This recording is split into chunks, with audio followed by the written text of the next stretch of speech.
আসসালামু আলাইকুম রহমতুল্লাহ। অ্যাকাউন্টিং ইজির পক্ষ থেকে আমি মোহাম্মদ আবু তালেব ইসলাম তোমাদের সবাইকে জানাচ্ছি অনেক অনেক শুভেচ্ছা।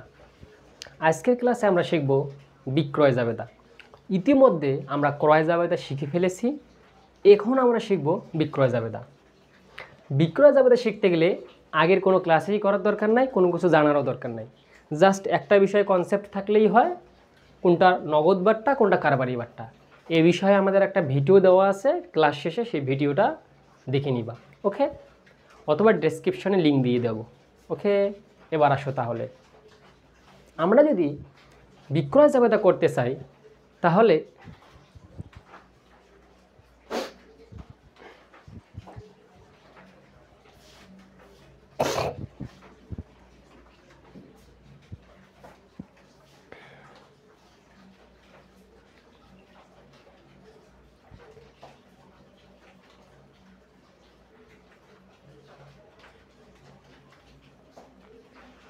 তাহলে আমাদেরকে সর্বপ্রথম কি করতে হবে? আমাদেরকে প্রথমেই লিপিয়ান কোং লিখতে হবে। হ্যাঁ, কেন ভাইয়া এটা লিখব? কারণ তোমার প্রতিষ্ঠানের নাম যেটা সেই নামটা এখানে লিখতে হবে। প্রশ্নে তোমার প্রথম লাইনেই যে প্রতিষ্ঠানের নাম লিখে দেবে সেই লাইনটা সেটাই হলো তোমার প্রতিষ্ঠান, তাহলে এটা এখানে লিখতে হবে। বুঝতে পারলা? এরপর কি যে হিসাব প্রস্তুত করতেছো সেটা লিখবে। বিক্রয় জাবেদা হলে বিক্রয়, ক্রয় জাবেদা হলে ক্রয়। যেহেতু বিক্রয় জাবেদা করতেছে এখানে বিক্রয় জাবেদা লিখলাম। এরপর কি তারিখ, ডেবিট হিসাব খাত, শর্ত, চালান নং, সূত্র, দেনাদার হিসাব ডেবিট, বিক্রয় হিসাব ক্রেডিট। ভাইয়া এই দেনাদারে এখানে নগদান হিসাব আসলো না কেন? আমি ক্রয় জাবেদায় বলেছিলাম এখানে যত লেনদেন আসবে সবগুলোই কি ধারে বা বাকি তো লেনদেন, নগদের লেনদেন এখানে আসবে না। যদি নগদের লেনদেন কোনো হয়ে থাকে, প্রশ্নে যদি কোনো নগদের লেনদেন দেওয়া থাকে, তাহলে অবশ্যই সেটা বিক্রয় বা ক্রয় জাবেদা আসবে না। ঠিক আছে? ওকে, তাহলে বিক্রয় জাবেদা যদি আমাদের এবার করতে যদি চাই তাহলে এই ছক আমাদের সারা জীবনই লাগবে, এটাই আমাদের ছক। ওকে, তাহলে এবার আসো, এবার আমরা যে কাজটা করব এই প্রশ্নটা দেখব। ওকে, প্রশ্নটা দাও। প্রশ্নটা খুব চিনা চিনা লাগে না? একটু মনোযোগ দাও। জুন 1, এক্স বিপণী থেকে ক্রয় কি করছে? এক্স বিপণী থেকে ক্রয় করেছে প্রতি জোড়া 500 টাকার দরে 200 জোড়া তাঁতের শাড়ি। 200 জোড়া 500 টাকার দরে 200 জোড়া তাঁতের শাড়ি। তাহলে আমাদের যদি প্রতি জোড়া মানে এক জোড়া যদি 500 টাকা হয়, তাহলে 200 জোড়ার দাম কত হবে? এক জোড়া যদি 500 টাকা হয়, এক জোড়া যদি 500 টাকা হয়, তাহলে 200 জোড়া কত হবে? 1 লক্ষ টাকা। ঠিক আছে, 1 লক্ষ টাকা। এবার পরিবহন খরচ ও কারবারি বাট্টা 10%। তাহলে এবার কারবারি বাট্টাটা আমাদের বাদ দিতে হবে। তাহলে 1 লক্ষ টাকা থেকে তাহলে কারবারি বাট্টা 10% করলে কত হয়? 10,000 টাকা। তাহলে 1 লক্ষ টাকার উপর যদি তুমি 10% করো তাহলে কত টাকা আসে? 10,000 টাকা। তাহলে 1 লক্ষ টাকা থেকে তুমি 10,000 টাকা বাদ দাও, তাহলে কত আসে? 90,000 টাকা। ওকে, 90,000 টাকা। এবার দেখো পরিবহন খরচ এবং বিমা সালামি 300 টাকা। তাহলে পরিবহন খরচ, বিমা সালামি এগুলো আমাদের কি আনুষঙ্গিক খরচ, তাহলে এগুলো যোগ করো। পরিবহন খরচ 1000 আর বিমা সালামি 300, তাহলে এখানে 1300 টাকা এবার যোগ করতে হবে।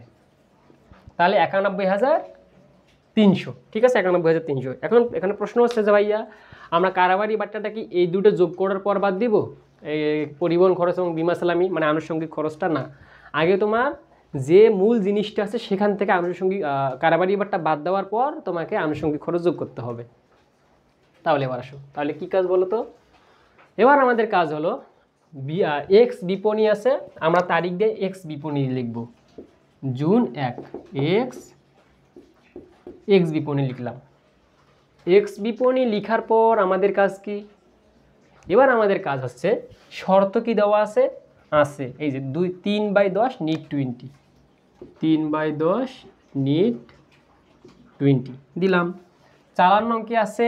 আছে 301। থাকলে লিখবা, না থাকলে লিখবা না। সূত্র দেওয়া নাই, লিখবো না। তাহলে এবার টাকাটা কত লিখবো? কত আসে? 91,300। 91,300 কেমনে পাইলাম? ওই যে যেভাবে দেখাইলাম সেভাবেই পাইলাম। 28 তারিখেরটা এবার চলে এসো, ওয়াই বিপণী। তাহলে আমরা আগে এক কাজ করি, 28 তারিখ লিখে ওয়াই বিপণী লিখে নেই। লিখে নিলাম। প্রতিটি 5,000 টাকার দরে 50টি জামদানি শাড়ি ক্রয়।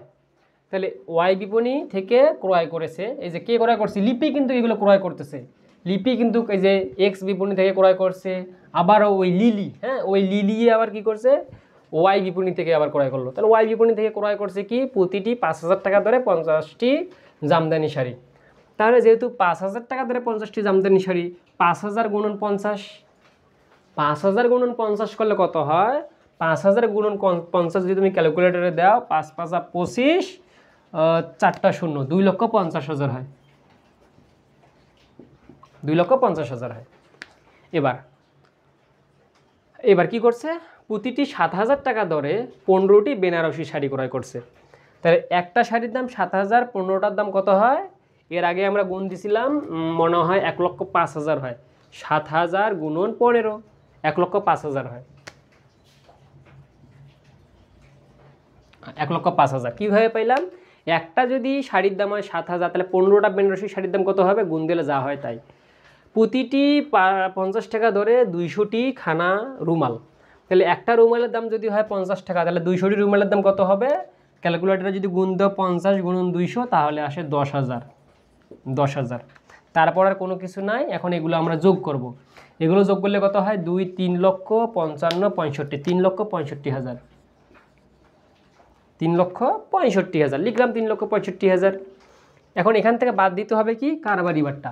তাহলে 3,65,000 থেকে 3,65,000 বাদ কত, কারবারি বাট্টা কত পার্সেন্ট, 15%, তাহলে 15% বাদ দিলাম, আসে কত, হায় 3,65,000 ইন্টু 15%, হ্যাঁ 5,000 কত, 54,750 আসে। তাহলে 54,750 আমরা এখান থেকে বাদ দেবো, 3,65,000 থেকে বাদ দেবো 54,750, তাহলে আসে 3,10,250, কত আসে, 3,10,250। এবার দেখো পেকিং খরচ আছে 1,000, কুলি ভাড়া 2,000, তাহলে এর সাথে যোগ করতে হবে পেকিং খরচ 1,000, কুলি ভাড়া 2,000, এই হলো টোটাল 3,000। তাহলে টোটাল কত হয়, 3,15,250। তাহলে আসলো কত, 3,15,250। এগুলো কিভাবে লিখবো, এখানে দেখো বলে দিয়েছে 4 নং 302, 4 নংয়ের ঘরে লিখলাম 302, থাকলে লিখবা, না থাকলে নাই, শর্ত আছে 3/15 নিট 30, 3/15 নিট 30, হ্যাঁ এটাই হলো আমাদের কি, এটাই হলো আমাদের বিক্রয় জাবেদা। ভাই টাকাটা বাহির করে আবারও শিখান, যারা ক্রয় জাবেদাটা দেখেছো তারা কিন্তু খুব সহজেই বুঝে গেছো, ওখানে আমি অনেক সুন্দর করে দেখিয়েছিলাম। তাহলে দেখো আমি আবারও বলি, লিপিকো নামে একটা প্রতিষ্ঠান আছে, সে কিছু জিনিসপাতি ক্রয় করবে তার ব্যবসায়ের জন্য। তাহলে লিপিকো কী করলো, এক্স বিপণী থেকেও ক্রয় করছে, ওয়াই বিপণী থেকেও ক্রয় করছে। তাহলে এক্স বিপণী থেকে কী ক্রয় করছে, প্রতিটা শাড়ি 500 টাকা ধরে 200 জোড়া তাঁতের শাড়ি, তাহলে 500 গুণন 200, তাহলে কত হয়, 500 গুণন 200 করলে 1 লক্ষ টাকা হয়।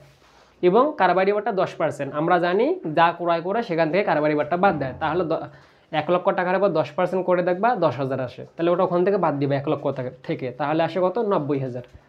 পরিবহন খরচ 1,000, বিমা সালামি 300, তাহলে কত আসে, 1,390, এর সাথে 1,300 যোগ করো, আনুষঙ্গিক খরচ কিন্তু যোগ হয়, তাহলে 1,300 যোগ করলে কত আসে, 91,300, 91,300।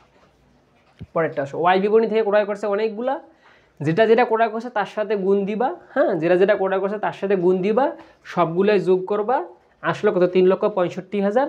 এই 3,65,000 এই টোটাল টাকা থেকে তোমাকে কি করতে হবে, কারবারি বাট্টা বাদ দিতে হবে।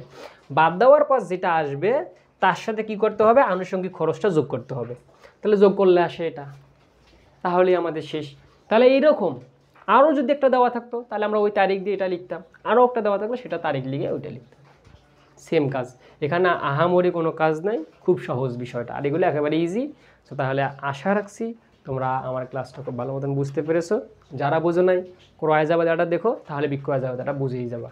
ওকে, তাহলে আজকের ক্লাসটি পর্যন্তই, ভালো থাকবা, সুস্থ থাকবা, আল্লাহ হাফেজ।